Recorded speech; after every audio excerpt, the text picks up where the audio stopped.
Part third का EFM में 2 paper हैं। उनमें पहला है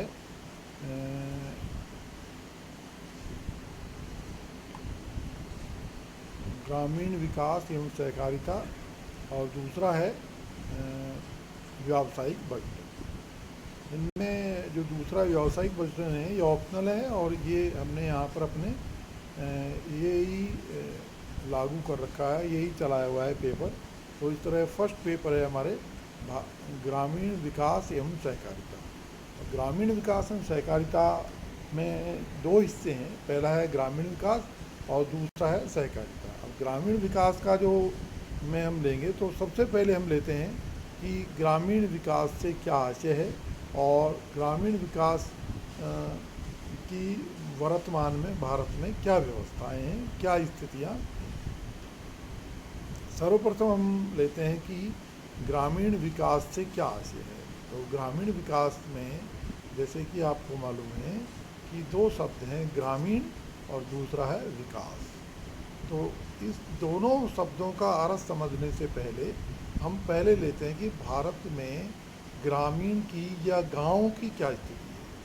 तो भारत जो है मूलतः एक जो है गाँव का देश है, कृषि प्रधान देश है। यहाँ पर अभी भी जो है हमारी अधिकांश जो जनसंख्या है, करीब 70% जनसंख्या है वो ग्रामों में निवास करती है। और जो हमारा जीडीपी है उसमें और हमारे जो निर्यात है उनमें भी जो हमारे इस ग्रामीण अर्थव्यवस्था का भारी महत्व है। अगर हम कहें कि हमारा जो जीडीपी जो सकल घरेलू उत्पादन है उसका करीब 18% जो है वो ग्रामीण अर्थव्यवस्था से आता है। इसी तरह से अगर हम कहें कि हमारे जो निर्यात हैं वो जो कुल निर्यात हैं उनका करीब 14% जो है हिस्सा वो ग्रामीण अर्थव्यवस्था से आता है। इसी के तहत अगर हम कहें कि भारत की जो जनसंख्या है उसकी करीब जो है 70% जो जनसंख्या है जो कि करीब 68-70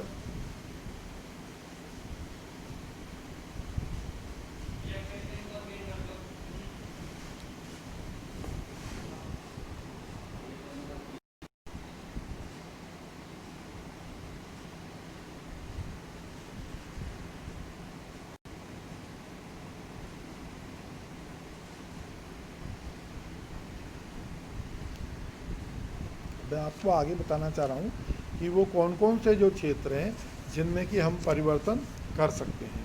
तो इसमें हम जो है कुछ बांट सकते हैं, जैसे कि भाई कृषि और उससे संबंधित जो क्षेत्र है और उद्योग है, सामाजिक सेवाएं हैं, आधारभूत ढांचा हैं, इनको हम 4 भागों में एक तरह से बांट सकते हैं समझने के हिसाब से।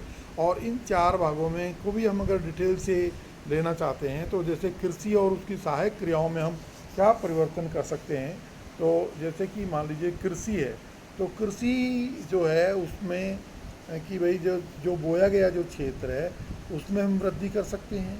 कृषि के जो करने के जो तरीके हैं उनमें सुधार कर सकते हैं। जैसे पहले हल बैल से कृषि की जा रही थी, अब ट्रैक्टर से कृषि की जा सकती है।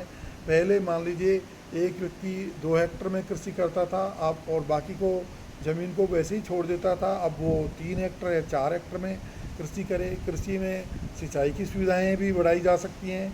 कृषि में हम जो है वो जो है फसलों में जो है इस प्रकार की फसलें पैदा कर सकते हैं पहले की तुलना में, जिनके द्वारा कि एक हमारा जो परिवार है उसकी पहले की तुलना में ज़्यादा से ज़्यादा और ज़्यादा आय बढ़े। या जैसे यानी कि हम कृषि में दोनों प्रकार के परिवर्तन कर सकते हैं। मात्रात्मक परिवर्तन कर सकते हैं यानी कि पहले की तुलना में ज़्यादा अनाज कैसे दिया जाए। इसी तरह गुणात्मक परिवर्तन भी कर सकते हैं कि जैसे कि पहले की तुलना में जो फसल की क्वालिटी है वो किस तरह से अच्छी ली जाए। जैसे पहले जो फसल होती थी और जो फसल हो रही है, तो पहले की फसल में अब जो फसल हो रही है वो ज़्यादा अच्छी है, ज़्यादा हाइजीनिक है, ज़्यादा कीमत वाली है। इस तरह का गुणात्मक परिवर्तन हम कृषि में कर सकते हैं और इसके लिए जो भी हमें कार्य करना होगा वो हमारा कृषि का विकास कहलाएगा। अब दूसरी प्रकार की जो सहायक क्रियाएं हैं जो कृषि पर आधारित है, कृषि से जुड़ी हुई हैं, जैसे पशुपालन है।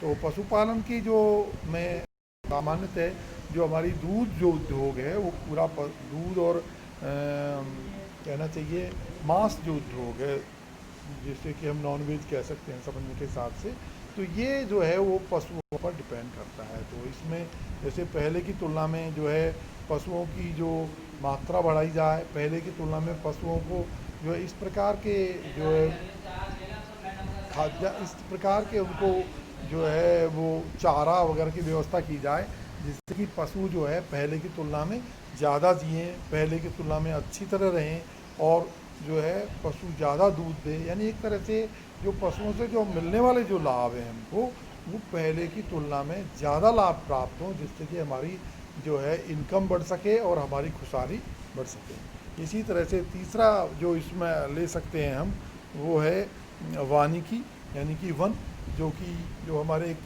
जो ग्रामीण लोग हैं वो मूलतः काफ़ी सारी जो है वनों से जुड़े हुए हैं, काफ़ी सारी आवश्यकता की उनको जो है वनों से अपनी पूर्ति करने, लकड़ी है और कई प्रकार की फसलें हैं, फसलों को चराने की व्यवस्था है। ये चीज़ें हम, अच्छा ये तो रिकॉर्ड ही नहीं हुआ।